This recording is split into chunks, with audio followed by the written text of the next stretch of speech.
everybody. Welcome back to Astrology Today with Jeff Harman. Thanks so much for joining us.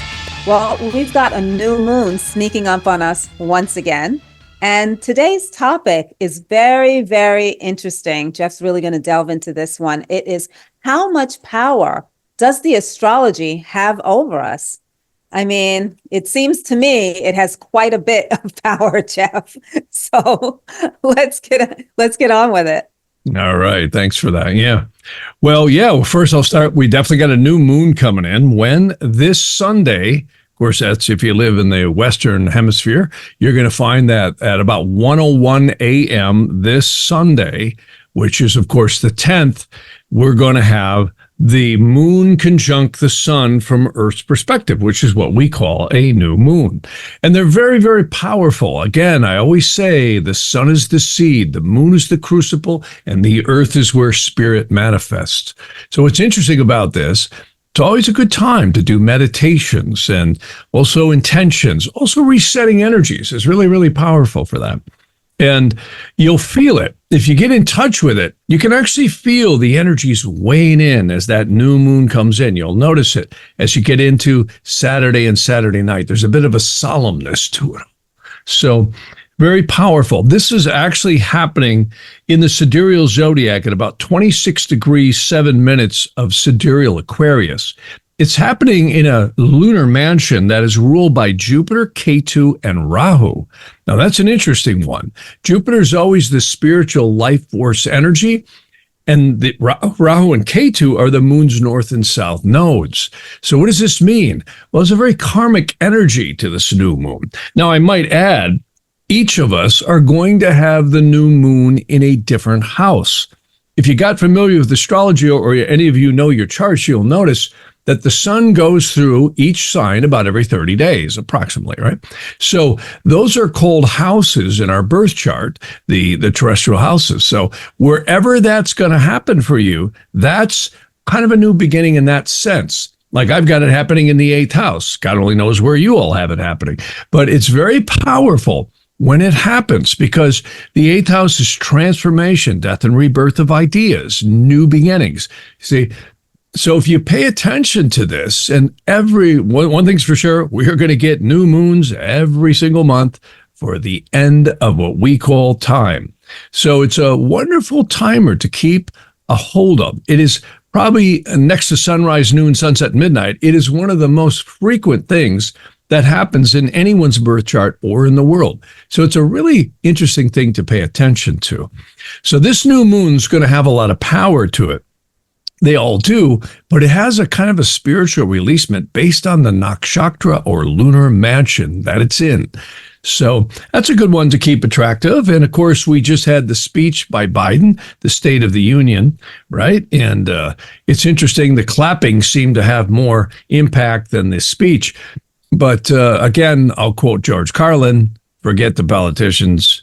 You have owners. They own you. They own everything. They own all the important land. They own and control the corporations. They've long since bought and paid for the Senate, the Congress, the state houses, the city halls. They got the judges in their back pockets. And they own all the big media companies, so they control just about all of the news and information you get to hear. And the true owners are sitting way outside of Washington. They're just feeding them money, right? So anyways, that's going on. And we're going to get a lot more into the election. I don't really want to get into Trump and Biden right now because Trump is clearly going to be the nominee. And I think from everything I've looked at in Biden's chart, which we'll get into much later, he's not looking too good. He hits the Saturn's transit of the moon next year in 2025. Which not too good. It's interesting how they're keeping him on life support right now. So it's kind of a crazy time for the whole country. And again, remember, I reiterate almost every podcast, we are going through a Pluto return, which has never happened before in this country. And when you look at what's happening in this country, it's absolutely insane. When you look at all the things that are happening, the stuff that's being destroyed, the borders, the energy systems, looting the treasury. And I think we're going to see a roller coaster ride, and that's going to be one of our next podcasts. We're going to focus on the roller coaster ride of America. So that'll be fun too. So tonight's topic, shall we get into that, Ella? I think we should. Yeah. Let's get into it. I'm ready to go here. Yeah. All right. So the thing I like about that topic, and that is, how much power does astrology have over us and the world? Well, this gets into some really deep stuff, which is way beyond just astrology. And this, we've touched on this stuff a lot before, but one of my more favorite documents on this was put out by Sri Yukteswar, and I mentioned it last podcast. It's called The Holy Science. And another text that I mentioned frequently is the Sefer Ratziel.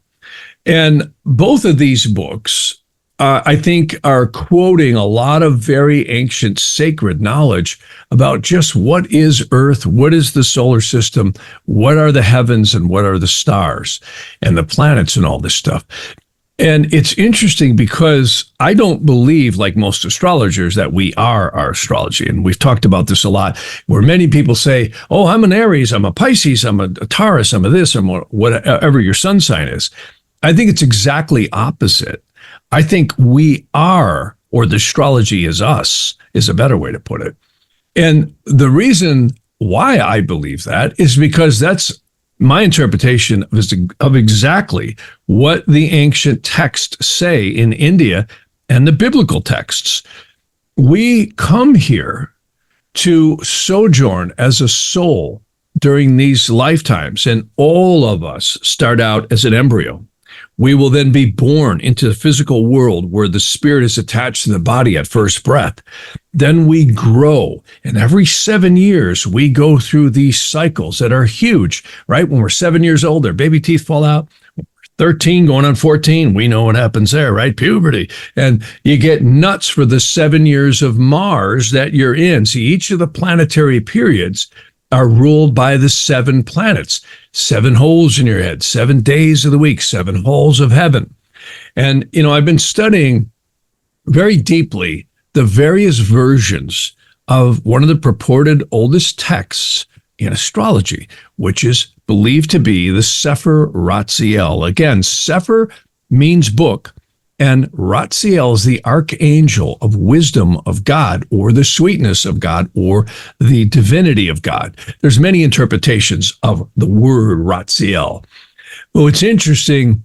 In fact, if you take the Aramaic and Hebrew letters and you start breaking them down into which each one's named, Ratziel starts with the letter R, which is Resh in Hebrew, which has a cutting edge to it. And it's very powerful. And that's what the whole physical world is believed to be. And again, this is hard to cover this stuff in short podcasts like this. But what's so cool is, does the astrology affect us? In totality, I say absolutely not. I say we have free will. And the reason why, that's probably why we're incarnated. And Sri Yukteswar talks about this, and so does the Sefer Ratziel. And more importantly, so does the ancient Old Testament and the New Testament as well, and the Vedantic documents, and many others as well. But those are the main ones where it's really saying we come here to temper out, or like metal, push out our reaction to the lower physical plane. And this supports the theory that the entire physical planes of the Yetziratic worlds, which on the tree of life, on the 4 trees, you can see that's where the rotating galaxies in the universes are believed to be formed. Now we go back to this same story in the Garden of Eden and in many other creational myths, in the Mahabharata, in the Rig Veda, the Bhagavad Gita. Many of these texts talk about this, and that is that the whole lower physical atomic structures of matter were created when we fell. And that's very parallel. There's always this story about this war in heaven, and we were cast down. So where am I going with all this? Well, it's interesting because matter is what spirit attaches to. Remember, I've always said we're spiritual beings having a physical experience. And that's why I was always attracted to Vedic astrology, because now we made some sense that, oh, I'm not my astrology, but I'm sure affected by my astrology to a large degree. And I always like the analogy of the road. If you pay attention to the road, you're probably going to navigate it a lot easier. If you're not paying attention to the road and you have crisis situations, you're going to have a really bad time. I was just watching the other day on these huge fog storms and snowstorms where these semis were just crashing into the back of other cars and semis, and cars doing the same thing because the drivers couldn't see. They weren't aware that they were coming into a totally foggy blind spot. I've actually seen this in the deserts. When we hit various different dust storms, really bad. I've seen people like multiple car accidents, people getting really hurt, and a lot of people getting killed. And that's because they couldn't see or navigate where they're going. That's where I think astrology really shines, is it at least gives us an indication of whether we're in the fog or we're in clear sailing skies. And it tells us when those storms come and go. And weather is such a great analogy in some ways because it comes at us and it totally affects our perception of reality. This is what the planets do, but it's not us. So back to the topic, how much do the planets affect us? I think they affect us a lot. But there's something... How much power do the planets have over us? So listening to you talk, I'm starting to think about, well, maybe the planets don't have power over us, right? It's not that because we do have the free will. So that's right. Maybe the planets are working in unison with us, just trying to guide us in a sense. Well, that's right. And see, now you have to really look at the psychology of a human being. Our lower conscious minds are really our perception of reality. It's not us. And every spiritual practitioner, I don't care if you're a Christian, you're a Buddhist, you're a Hindu, I don't care if you're whatever philosophy you are, they all talk about getting in touch with the higher self. See, and this is what Sri Yukteswar speaks about in the Holy Science, is that matter, anything beneath the moon, is subject to birth, growth, maturity, death, and decay. Inescapable. I don't care what it is. I don't care if it's a mountain. Sooner or later, I mean, go to Grand Canyon, you see sooner or later, even though that takes a lot more time than it takes for us to decay and die, it still happens. Matter is dust to dust. And see, this is where we have to really look at, who are we? Well, the planets have huge effects on everything on this planet. In fact, I'm stunned when you read texts like the Sefer Ratziel, it talks about plants and herbs, how the 7 angels over all gemstones. That's why gemstones have real magical powers, because they actually say the angels imbue them. Just like a tree, Saturn rules the root. The tree itself is ruled by Mars. The sap within it, or the flowing life force energy, is the sun, you see? And then it goes on. The fruit is Jupiter. The fragrances is Venus, and the leaves is ruled by the moon. Now, this stuff sounds crazy, but every single thing in the physical planes on this earth are believed to be ruled by the 7 inner planets, just like the 7 days of the week. So it's an inescapable influence, the planetary influences. But you have something, we all have something that is unique, and that is a soul and a spirit. And this is why I was always attracted to the Vedic stuff and the Nadi stuff and the older traditional astrology. When I say traditional, that means astrology that was pretty much in place prior to the 1600s. And a lot of people call it classical or traditional astrology. Many people allude it came up from Greece, or they say it came out of Chaldea and Egypt. It certainly came out of a very old place, I'll tell you that. And this is what the Sefer Ratziel talks about. This is the book of astrology, and not only just astrology, but of life on planet Earth by the Archangel Ratziel, who was purported to give it to the first human, which was Adam in the Western world. And there's the same similar stories in the Vedantic legends and other legends. Well, here's the point.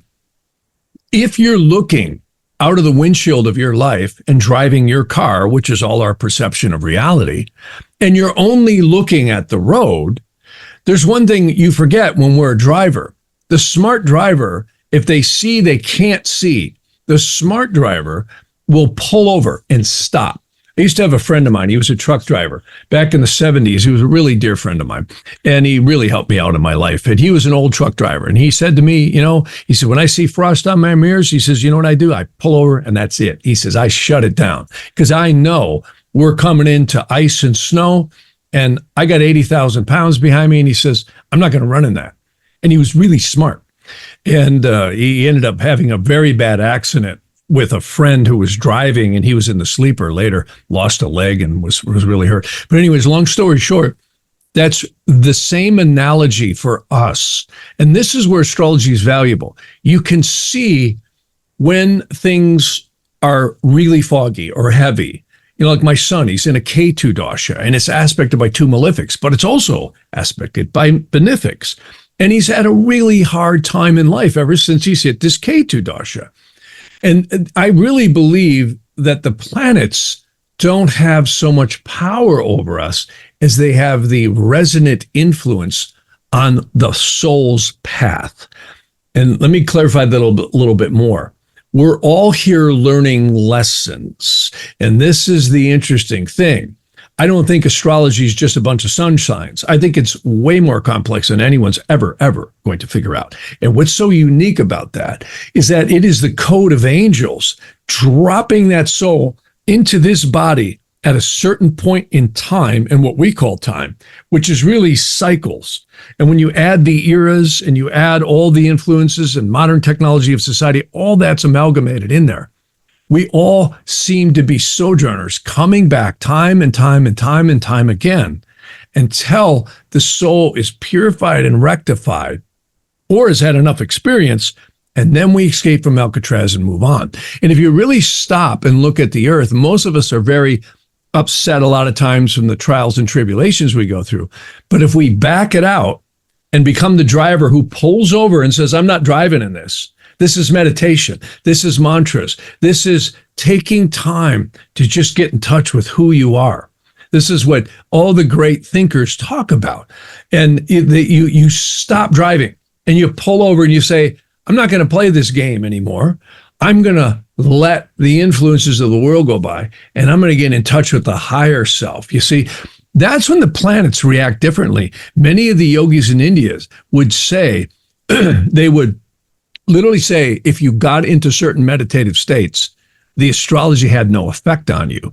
This is exactly what was said in the book of Abramelin the Mage, where once, and he alluded to, he says the astrological influences are exceedingly powerful, but once one achieved a certain state of conscious elevation, the planets operate down here in the physical, but not on the upper psyche or spirit and soul. So that's really interesting. So can you stop it?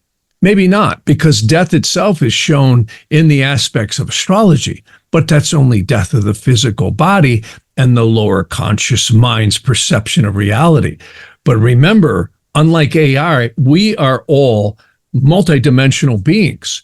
We think on the three-dimensional five-sense planes. Once you get past the five senses, it's very hard for a lot of people to jump outside and look at other aspects of creation and reality. And of course, books like the Magus of Strovolos and many others that I mentioned here talk about that. We're all going to exit these meat suits known as bodies. And I can tell you, nobody's going to escape it. That smiles at every single human being. And there's no way out of it. But the key is what did we get out of it? And that was the great messages of all the great truths of the spiritual documents is what do you get out of what you just experienced?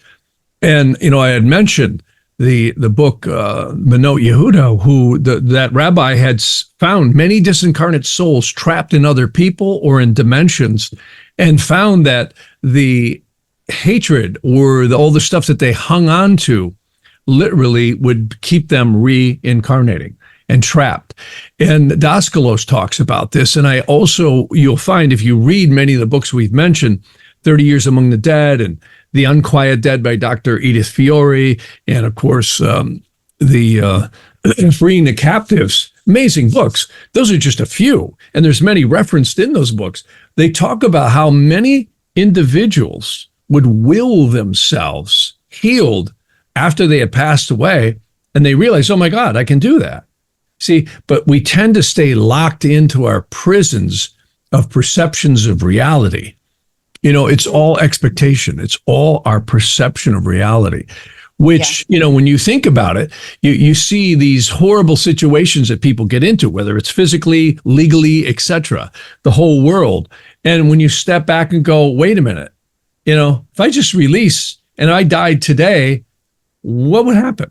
Well, life and all this crazy stuff would still be going on, but it's detachment. It's like the driver who says, I'm not going to drive in this craziness. I'm going to pull over and I'm going to stop. That's an analogy that I always liked about that, where they're just not going to drive in those conditions. You see, because if you do, you're probably operating in a very crazy situation. So a lot of times we can't figure everything out. And when we stop thinking and get in touch with the spiritual higher self, a lot of times that is what connects us. And so again, to come to the conclusion on this, how much does astrology affect the lower physical planes? According to all the ancient documents and everything I've ever seen in the last 45, 50 years, it's pretty strong. It seems to influence everything, but it doesn't influence the soul. And I think that's what astrology's true purpose is to keep hammering away at us until we become dissipated with the attachments like tuning forks that are all within our personalities and our psyches and our elementals that they collectively say make up the manas of the mind. If you study the very ancient stuff that comes out of India, particularly, they'll talk about tamasic and rajasic. And these are all tendencies of anger, love, hatred, all the human emotions. And many psychiatrists talk about this stuff too, that we're all tuned like tuning forks.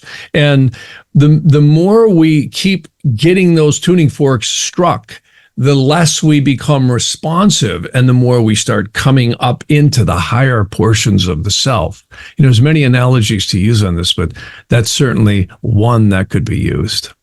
Yeah.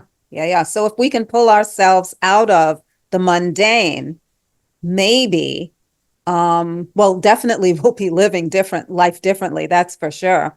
But, I just want to say that when I think about the planets and when we're studying charts, we see the power these planets have on us and all life, right? That's why we call Pluto brutal Pluto. That's why we call Mars meanie Mars sometimes, and so there is a tremendous amount of power and influence that these planets have. I don't know if we want to say over us, maybe on us, right? Right. That's a good analogy, on us. And that's what they say. All of the lower physical planes, which Sri Yukteswar had a great term for that. It's dark matter. All of the physical world is an opposition to the divine creation, but it was created by divine creation. So we could come here and have an experience. Right. So it's like a reflection of a place where free will can come. And yet it's held and created. That's why a lot of people are worried, the world's going to end, right? Nibiru is going to come, nuclear war, they're going to kill us all, ruin us with AI, ruin us with this, ruin us with that, diseases. You know what? In the end, if it happens, what are you going to do? So most people live too much in states of fear and worrying about something horrible happening than just living their life. Because most of the things that are all predicted never come true. I mean, I remember, again, back in 2010, I was with George Norrie on Coast to Coast at 2011, something like that. Jeff, what do you think of the Mayan calendar? I said, not a single thing. Can't come up with a thing. Save your money, the whatever you're buying, the holes in the ground. And nothing happened. Again, I remember back in 1977, and again, I hear all these things get sent to me all the time. Oh my God, the world's ending. Okay, so it's going to end. What are you going to do about it?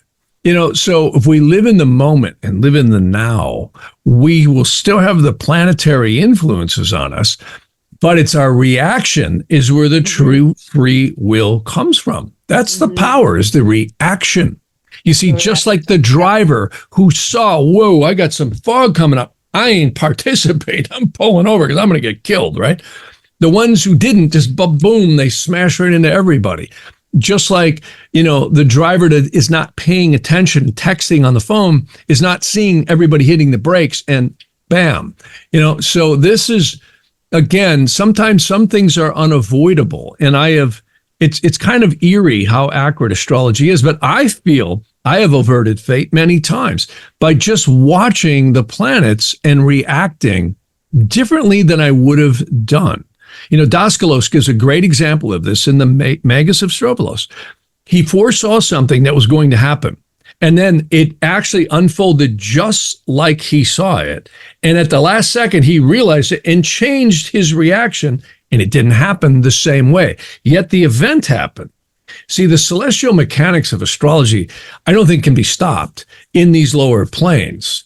But what's interesting is that the reaction to it can, you see? So it's like these, you can look at the astrology and go back thousands of years or go forward thousands of years, and it's stunning. These planets are timed to the millisecond, and it's like a reality machine. Even though the precession around the central sun, I think, is a real game changer constantly. And you can never get the same energies twice. So are we saying the reaction can shift the outcome? Which that's possible. Quite interesting, because a lot of times the astrology shows the outcome. Well, interrogation does. Yeah. Interrogation does, yes. Not so much birth chart astrology, but interrogation does. And I'll tell you why I think that is. That's a real enigma. But think about it. Usually when a person asks an interrogation question, which is something along the lines of, do you think I'll win this lawsuit? Do you think so-and-so and I will get together? Or it's some other issue about some lost item or a sickness, or etc. The reason the outcomes seem to be exactly like predicting the future, or the chart mirrors what happens, is because you'll likely find the parties involved or the situation won't alter because of free will.